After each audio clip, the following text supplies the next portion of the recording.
Welcome in our this video. आज हम बात करने वाले हैं आप सबसे एलडीसी एग्ज़ाम के बारे में। मैंने सारे पेपर में गो थ्रू हुआ हूँ, मैंने सारे पेपर देखे हैं और सारे पेपर को ऑब्जर्व करने के बाद मेरे अपने कुछ पॉइंट्स निकले हैं इस एग्ज़ाम को लेके। उन्हीं पॉइंट्स को डिस्कस करने के लिए मैं आपके पास आया हूँ आज। तो स्टार्ट करते हैं अपने इस वीडियो को। सबसे पहले जो मेरा पॉइंट निकल के आया है इस एग्ज़ाम, जो मैंने मतलब अपनी पुरानी वीडियोज़ में भी बोला इस बारे में कि एलडीसी एग्जाम एक सिर्फ ट्रेलर है। ओके, आप इसको फुल मूवी मत मानिएगा। उसके रीज़न बताऊंगा मैं आपको, मल्टीपल रीजन है। ट्रेलर इस सेंस में देखिए, एक चीज़ समझिए कि जो डिपार्टमेंट एग्जाम था, ये डिपार्टमेंट में जो कंटेस्टेंट थे इस एग्जाम को देने वाले वो कम थे, ठीक है। और आपके एग्जाम में बहुत सारे एस्पिरेंट हैं, may be 25 lakh something form भरे गए हैं, जिसमें से 20 लाख के आसपास, तो 18 से 20 लाख के आसपास जो है वो सिर्फ टीचिंग पोस्ट हैं के लिए फॉर्म भरे गए हैं। तो आपके एग्जाम में कॉम्पिटिशन टफ है। फर्स्ट पॉइंट तो यही है।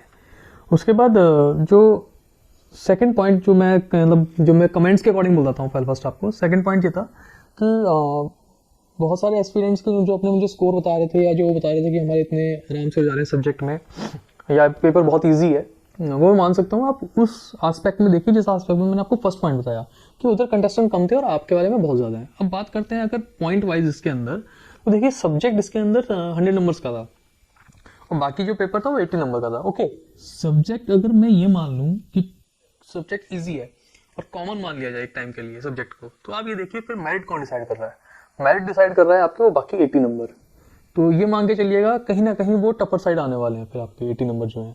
100 तो सब बता रहेंगे कि एनसीईआरटी से आया हुआ या एनसीईआरटी के नज़दीक है, बट ईजी है, ठीक है। कुछ क्वेश्चन पेपर तो मैंने खुद देखे हैं वो वाकई ईजी है, लेकिन आपको समझना पड़ेगा कि ये ईजी है तो सबके लिए ईजी है, सिर्फ आपके लिए ईजी नहीं है। फिर हर एस्पिरेंट जो पेपर देने गया है सबके लिए इजी चलने वाला है वो।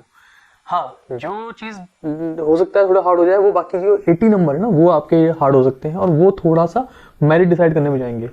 अभी तो हुआ ये एक पॉइंट। इसका एक सेकंड पार्ट भी है। अगर आप इजी साइड की बात करते हैं ना, तो मैं आपको एक बात बताता हूँ। एग्जाम के अंदर क्या होता है, जिस पार्ट को आप एग्जाम का इजी साइड मान रहे हैं, हो सकता है वही आपका मेरिट स्पॉइलर बन जाए। कैसे, मैं बताता हूँ आपको।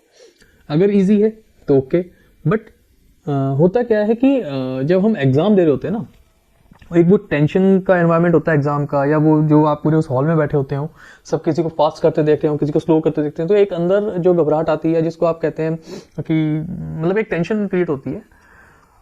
उसमें क्या होता है, सही क्वेश्चन भी गलत होते हैं। ये बताता हूँ मैं आपको, क्योंकि रीज़न क्या है, मेरी एलडीसी में जितने लोगों ने पेपर दिया, बहुत से लोगों से मेरी बात हुई है, भी ये कह सकते हैं कि उनका फर्स्ट टाइम था इसलिए ऐसा हुआ है, तो उनके क्वेश्चन गलत हुए हैं। अब मेन पॉइंट क्या है इस बात को करने का, मेन पॉइंट ये है, देखिए अगर इजी क्वेश्चन, ठीक है, जिसको आप सिलेबस को अगर मान रहे हैं कि जो सब्जेक्ट है वो इजी है, अगर उस इजी क्वेश्चन में से आपके गलत होते हैं इजी पोर्शन में से, तो आप ये मान के चलिए कि मेरिट बिल्कुल आपकी, मतलब आप आउट ऑफ द मेरिट हो जाएंगे, ठीक है, या आउट ऑफ द रेस हो जाएंगे।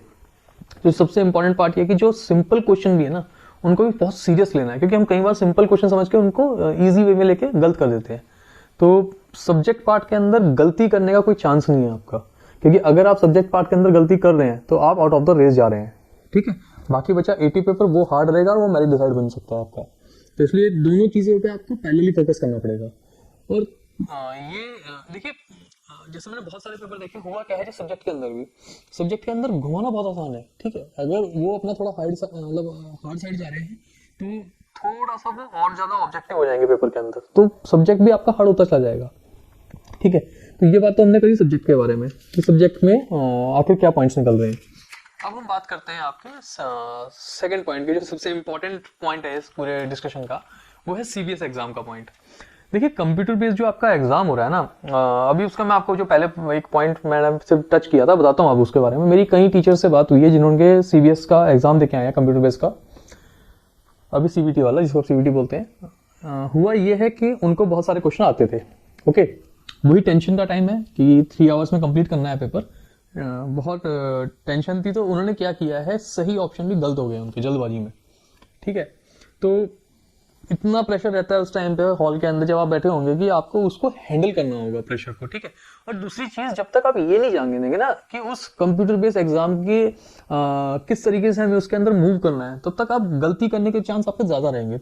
हमने ऑलरेडी इस एग्जाम के ऊपर एक वीडियो डाली बना के, और हमारा उस वीडियो को बनाने का एम ही ये था ताकि आप समझ जाएं कि उस एग्जाम के अंदर किस तरीके से मूव होना है, सेक्शन वाइज कैसे मूव होना है, सेक्शन में आगे कैसे बढ़ना है, पीछे वापस कैसे आना है।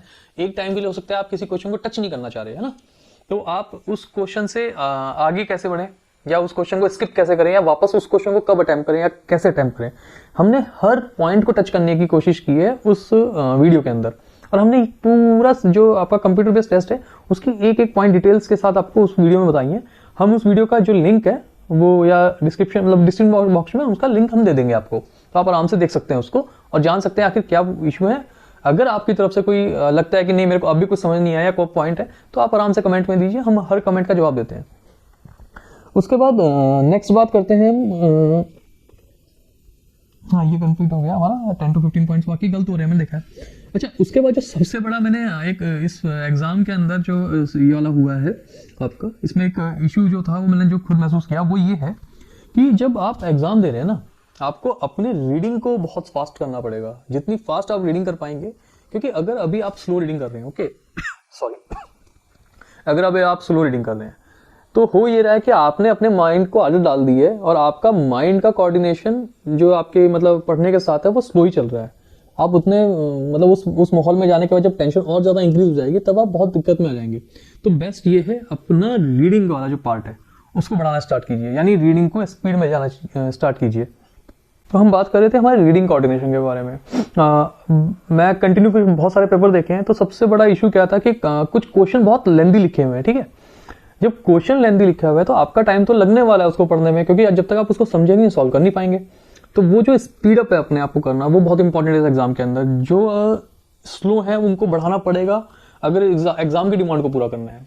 बहुत सारे क्वेश्चन मैंने देखे हैं जिसके अंदर इतनी ज्यादा लेंथ है क्वेश्चन की कि आपको उसको थ्रू आउट पढ़ने में टाइम लग रहा है और फिर उसको सॉल्व करना है, ठीक है। तो कहीं ना कहीं जब आप अपना मॉक कर रहे हैं या प्रैक्टिस कर रहे हैं क्वेश्चंस की, तो एक चीज ध्यान रखिए, अगर आप फुल मॉक कर रहे हैं तो 3 आवर्स का आपका पूरा एग्जाम है ये, तो आप अपने एग्जाम को फिलहाल जो आपके घर का कंफर्टेबल का एनवायरनमेंट है या जो आपकी चीजें आपके अकॉर्डिंग करके आप आराम से बैठ के अपना एग्जाम दे रहे हैं घर में या कहीं कोचिंग सेंटर में, उसको कोशिश कीजिए 2 घंटे 40 मिनट में खत्म करने की। ये 2 घंटे 40 मिनट का मतलब ये है कि लास्ट में 20 मिनट्स आप बचा रहे हैं ना, इसका फायदा आपको मिलेगा जाके एग्जाम सेंटर के अंदर जब आप एग्जाम देने जाएंगे रियल का। ये 20 मिनट्स अगर आप पहले क्लोज कर रहे हैं तो वहां पे पता चलेगा कि आपके ये 20 मिनट्स के कितने कम पड़ने वाले हैं उस टाइम पे। प्रैक्टिस अभी से होगी तो ही आप वहां पे इस चीज को अप्लाई कर पाएंगे, और अगर प्रैक्टिस नहीं हो पाए तो अप्लाई नहीं कर पाएंगे आप। तो कोशिश अपनी रीडिंग फोकस को बढ़ाने की कीजिए, फास्ट जितना फास्ट कर सकते हैं। और एक और चीज प्रॉब्लम बताता हूँ मैं आपको कंप्यूटर बेस्ड टेस्ट में क्या होने वाली है आपके साथ। जब माना आप स्टार्टिंग होता ही है कि हम थोड़े लो कॉन्फिडेंट होते हैं एग्जाम के अंदर, गए थोड़ा सा कॉन्फिडेंट कम रहेगा, हर किसी को टेंशन लगी होती है कि यार पता नहीं क्या होने वाला है। आप बैठते हैं स्टार्ट करते हैं तो आप क्या करते हैं, एक ही क्वेश्चन को मल्टीपल रीडिंग्स लेना शुरू कर देते हैं। एक बार पढ़ा नहीं समझ में, फिर दोबारा पढ़ा, फिर समझ नहीं आया, फिर दोबारा पढ़ा। तो इस तरीके से कर क्या रहे हैं, अब आप उस हौश पौश के अंदर उस क्वेश्चन को बार बार पढ़ रहे हैं और अपना टाइम वेस्ट कर रहे हैं, ठीक है। स्टार्टिंग के 15-20 क्वेश्चन में ही आप देखना बहुत टाइम वेस्ट हो चुका होगा आपका। तो एक माइंडसेट बना के जाना है कि मैं फर्स्ट के क्वेश्चन में, ठीक है। आप किसी भी अच्छे बैट्समैन को देख लीजिए, अगर वो अपनी इनिंग स्टार्ट करने आ रहा है तो फर्स्ट बॉल से स्टार्ट नहीं करता, ठीक है। सूर्य कुमार यादव एक्सेप्शन है, उनको छोड़ देते हैं। लेकिन अगर आप बाकी किसी अच्छे बैट्समैन को देखो तो वो पहले अपने आप को सेट कर रहा है वहां पे, उसके बाद वो स्टार्ट कर रहा है हिटिंग करना। तो आप भी इसी स्ट्रेटेजी को लेके जाएं।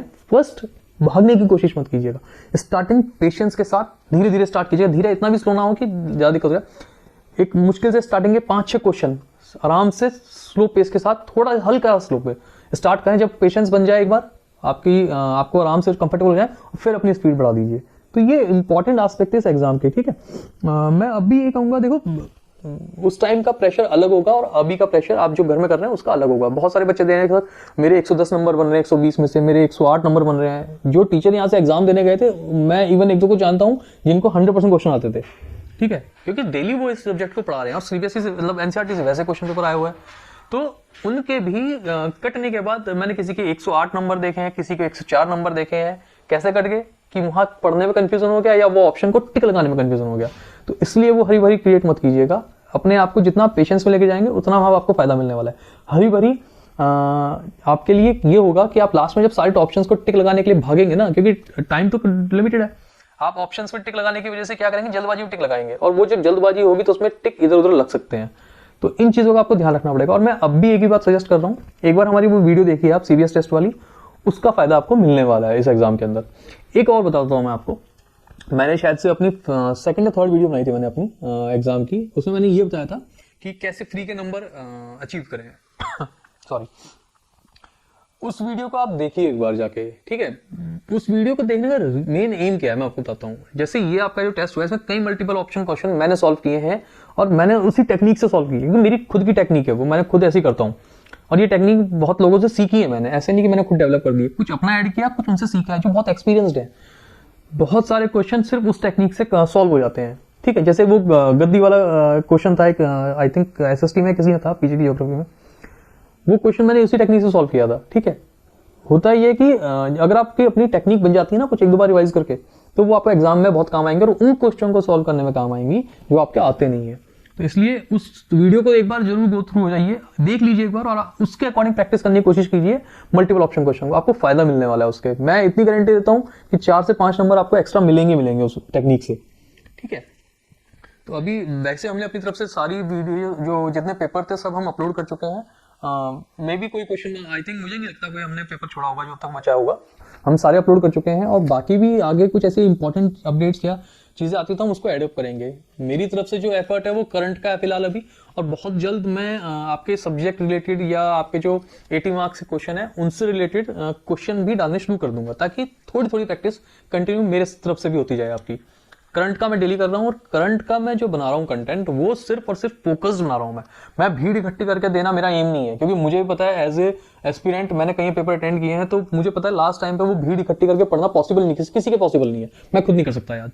तो मेरा यही है कि मैं कंसाइज वे में कंटेंट बनाऊं और आपको दूं। आप एक चीज और कहना चाहूंगा, लास्ट में वीडियो खैर लंबी हो रही, पर एक चीज इंपॉर्टेंट है, अगर करंट को बनाने में मैं इतनी मेहनत कर रहा हूं, ठीक है, तो अब आप उसको बनाने में दोबारा मेहनत मत कीजिए, उसको मल्टीपल सुन लीजिए। करंट याद करने की चीज नहीं होती है, उसको मल्टीपल सुनना होता है। आप 3-4 बार अगर एक बार उसको सुन लेंगे ना करंट को, तो आराम से वो करंट आपका माइंड में रिवाइज हो चुका होगा, 2-3 बार सुनने से रिवाइज हो जाएगा सॉरी, रिवाइज हो चुका होगा और आपके लिए वहां पे फायदेमंद होगा। तो इसलिए एक्स्ट्रा एफर्ट मत कीजिए करंट पे, जो मैं दे रहा हूँ उसी को गो थ्रू बार बार हो जाइए। ओके, तो मेरी तरफ से सारे पॉइंट खत्म हो चुके हैं। बाकी अगर आपकी तरफ से कोई पॉइंट है या आपकी तरफ से कोई मतलब सजेशन है, या आपका अब भी कोई पॉइंट है कि जो आपको समझ नहीं आया, हमसे पूछना चाहते हैं, तो प्लीज़ कमेंट बॉक्स में भेजिए, हम उस क्वेरी को क्लियर करेंगे। और अपनी तरफ से हमारी कोशिश तो यही है कि आपका सिलेक्शन हो।